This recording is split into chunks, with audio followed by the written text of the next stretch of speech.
Now to our other top story. Take a look at this video. The FAA investigating a plane crash in the south part of town. Authorities tell us the Cessna went down with 2 people on board. Thank you so much for joining us on this Thursday afternoon. I'm Kirsten Joyce. And I'm Denise Valdez. So that crash happened around 9:30 near Valley View and Pebble Road. We have live team coverage from the scene. Joe Moeller is standing by. But first, 8 News Now reporter Kate Houston tells us exactly what happened just moments before that plane went down. Kate?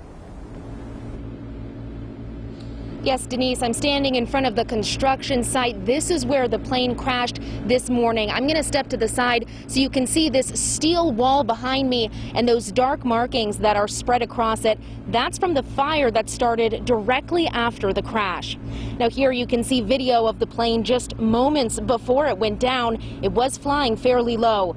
Clark County Fire says there were only 2 people on board the twin-engine Cessna 310R. It took off from North Las Vegas Airport this morning. When it crashed, it hit that steel wall and burst into flames. That fire then spread to a trailer on the other side where a man was inside. Bruce Langson is building a home on the property. He tells me he had to crawl on his hands and knees to get out because of the fumes. I could hear the propeller turning over. It sounded like a helicopter. Then I heard a thud crash and a gigantic ball of flame fuel splashed over my construction trailer. I was in the trailer doing the work in preparation to finish building my home, and I immediately recognized what had happened. The FAA and National Transportation Safety Board are now investigating this crash. The FAA says the plane was headed from North Las Vegas to an airport in San Diego. Now, we are working to find out who exactly was on this plane and what caused the crash. We'll be sure to give you that information as soon as we learn more. Reporting live tonight from Raven and Hinson, Kate Houston, 8 News Now. All right, Kate, thank you. So we are getting more information here from eyewitnesses. Some people living in that area of the crash tell us they noticed something just wasn't right with that plane. Joe Moeller is live with reaction tonight. Joe? Yeah, we spoke to a number of people in this area who say this plane was flying very low over Raven Street. Here we came up on top of our live truck to give you a better look.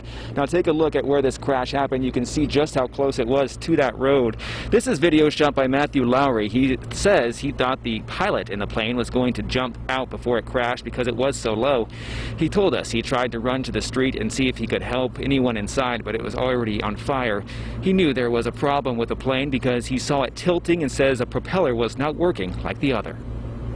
Started to angle towards us, and then I seen the guy's the door to the cabin. He opened. It looked like he wanted to jump out, and then since the airplane seemed to come towards us, he closed the door and turned to the other way, and that's when it angled and it hit that wall. I must have been about 150, 200 feet from it.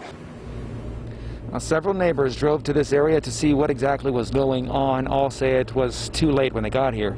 We spoke to another neighbor who even thought the plane was going to hit his home. Now back out here live, you're taking another look at this plane crash, the investigation ongoing here at this hour. Neighbors in this area say they are completely shocked about this, and they're really curious about what exactly went wrong inside of that plane, and they're wondering what exactly happened right before this crash to make it actually crash here. Throughout the day, we've seen a number of people just driving by asking a lot of questions, but of course we'll keep you updated with the latest information here on 8 News Now. Reporting live in the Southwest Valley, Joe Moeller, 8 News Now.